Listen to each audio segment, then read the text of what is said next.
बिजनौर में 3 बच्चों की मां प्रेमी के साथ फरार। तुम्हारा पीछा करना बेकार है, पैसा भी खराब होगा और टाइम भी। यूपी के बिजनौर में हैरान करने वाला मामला सामने आया है।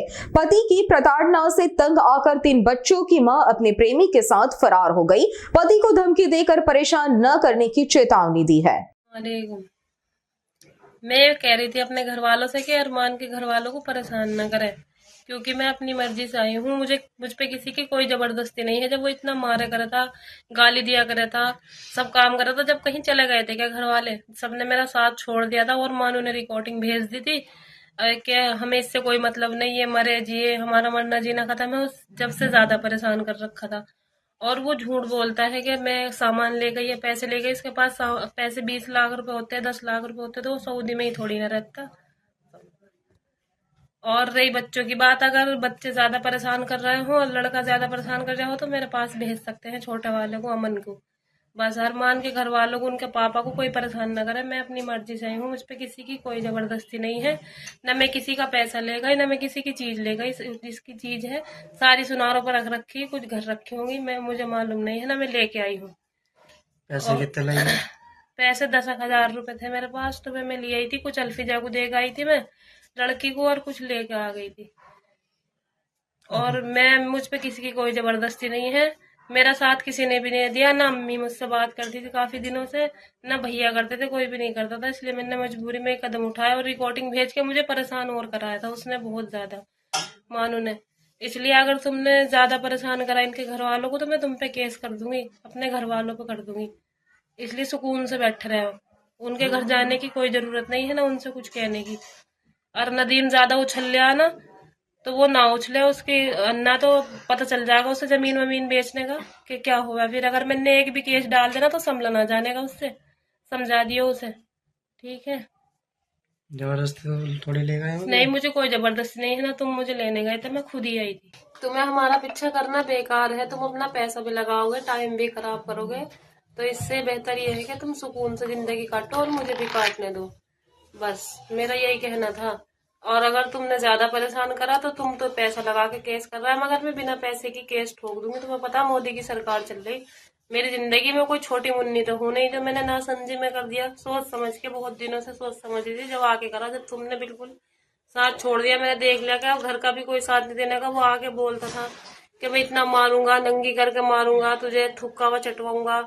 ये उल्टी सीधी बातें मुझसे बर्दाश्त नहीं होती थी, तो इसलिए मैं आ गई। बेकार है तुम्हें पीछा करना, और फिर तुम पे बहुत भारी पड़ जाएगा। बस इससे सुकून से तुम जियो और जीने दो। मेरी मर्जी, मेरी जिंदगी, मैं कुछ भी करूं। मैं मर जाऊं या जी जाऊं, तुम्हें मुझसे कोई मतलब नहीं। मैं तुम पे फोन करूं जब बताइए। और मैं अरमान के साथ बहुत खुश हूँ, और चाहिए कैसे भी रखे, बस मैं हर तरीके से खुश हूँ। सुकून है जिंदगी में, इज्जत है। वहां की तरह नहीं कि तुम्हारे घर गई तो तुम्हारा जो मन करा तुमने कह दिया। ससुराल में तो था जिसका मन करा था जो कह दिया था मैं सुन लू थी, चुपचाप हो गया। क्योंकि मुझे पता था जब से मेरे अब्बू ना रहे, फिर तुमने मेरा किसी ने साथ दिया। जब तक मेरे अब्बू रहे तो मेरा साथ दिया मैंने, जब तक कुछ भी ऐसा गलत ना करा।